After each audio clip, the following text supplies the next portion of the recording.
గత 2 రోజులుగా వర్టెక్స్ వరం పైన మనం విపరీతంగా ఫైట్ చేస్తున్నాం. మన రఘువన్న గారి మీద తీవ్రమైన ఆరోపణలు వచ్చాయి. ఎవరో చైతన్య రెడ్డి అట, హైడ్రా అట, వీళ్ళందరూ కలిసికట్టుగా వీళ్ళు డబ్బులు సెటిల్మెంట్ చేస్తున్నారు తప్ప రఘు గారి మీద వచ్చిన ఆరోపణలు అంతా పచ్చి అబద్ధం.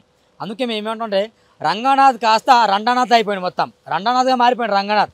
సిగ్గుశరం ఉండాలి. మీరు వచ్చినప్పుడు ఉంటే కబ్జాలు విపరీతంగా పెరిగిపోయాయి. చెరువులను కాపాడుకోవడం వచ్చారా, లేకుంటే చెరువులలో నిర్మాణం చేపడం వచ్చారా? మీరు భరతుడు పరిపాలన 1200 చెరువులు హైదరాబాద్లో, ఇప్పుడు దాదాపు 500 చెరువులు కూడా లేవు హైదరాబాద్ మొత్తంలో చూస్తే కనుక. మరి చెరువులు ఏమైపోతున్నట్టు? ఎప్పుడైతే రంగనాథ్ హైడ్రా ఎంట్రీ ఇచ్చారో అప్పటి నుంచి వాళ్ళకు లీగల్గా పర్మిషన్ వస్తున్నాయి. సింపుల్గా మేము నిలబడ్డ ప్రదేశం 150 ఫీట్ల రోడ్ ఉంది, తుక్కుగూడ నుండి పర్మిషన్ లేదు, ప్లస్ హైడ్రా నుండి పర్మిషన్ లేదు రోడ్కి. కానీ వాళ్ళు దర్జాగా వాళ్ళు కబ్జా చేస్తారు. వాళ్ళు ఎక్కడో మళ్ళీ ఆంధ్రాకు సంబంధించిన వ్యక్తులు. మరి ఇంత ఘోరంగా కబ్జాలకు గురవుతుంటే తెలంగాణ సమాజం ఏం చేస్తుంది? మరి డిజిటల్ మీడియా దీని మీద ఫోకస్ చేస్తుంది, పోరాటం చేస్తుంది. నేను నిన్నటి రోజున టీ న్యూస్ని, తెలుగు స్టైల్ని కాలబెట్టిన. ఇక మీ ఆఫీసులు దగ్ధం చేస్తాం, కబడ్దారు నా కొడకల్లారా, మీ ఆఫీసులను దగ్ధం చేస్తాం.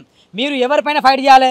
మేము దాదాపు మన సీన్ అన్న కావచ్చు, రఘు కావచ్చు, పృథ్వీ కావచ్చు, విట్లన్న కావచ్చు, కొన్ని కోట్ల స్కాములు పడితే దాని మీద చర్య తీసుకుని దమ్ము లేదు మీకు. దాని మీద చర్య తీసుకోండి. తీసుకోరు. ఎలిగేషన్ మా మీద చేస్తారు. మళ్ళీ మీరు అమ్ముడు వేళ్ళు 5 లక్షలు ఇచ్చిండు, 10 లక్షలు 5 కోట్లు ఇచ్చిండు అని చెప్తారు. మళ్ళీ కోట్ల కేసే వీడియోలు డెలిట్ చేపిస్తారు. మీకు లేనిది ఏంది ఇజ్జత్ మానం సిగ్గుశరం మీకు లేదు.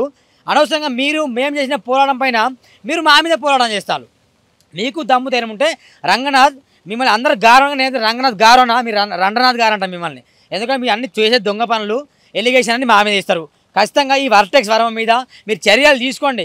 నిజంగా మీరు చర్యలు తీసుకునే దమ్ము లేదు. ఎందుకంటే అసలైన సెటిల్మెంట్లు మీకే అయినాయి. సుమారుగా 500 కోట్లు వర్టెక్స్ వరం నుండి ఈ మన బీఆర్ఎస్ వాళ్ళకి కావచ్చు, కాంగ్రెస్ వాళ్ళకి కావచ్చు, బీజేపీ వాళ్ళకు అందరికీ ముట్టింది. All are equal before the law అన్నట్టు all are equal in front of Hydraa అయిపోయింది.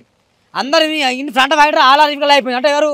కాంగ్రెస్ వాళ్ళు, బీజేపీ వాళ్ళు, బీఆర్ఎస్ వాళ్ళు అందరు కలిసి మీరు తొత్తులుగా మారిపోయి ఈ తెలంగాణ సమాజాన్ని మొత్తం మీరు నాశనం చేస్తారు. దాదాపు గ్రామాల్లో కూడా కబ్జాలు జరుగుతున్నాయి. పల్లెలుగా లేవు, పట్టణాలుగా లేవు. అన్ని మున్సిపాలిటీ మొత్తము ఏమైపోయి మీ కింద బానిసలుగా పనిచేస్తున్నావు.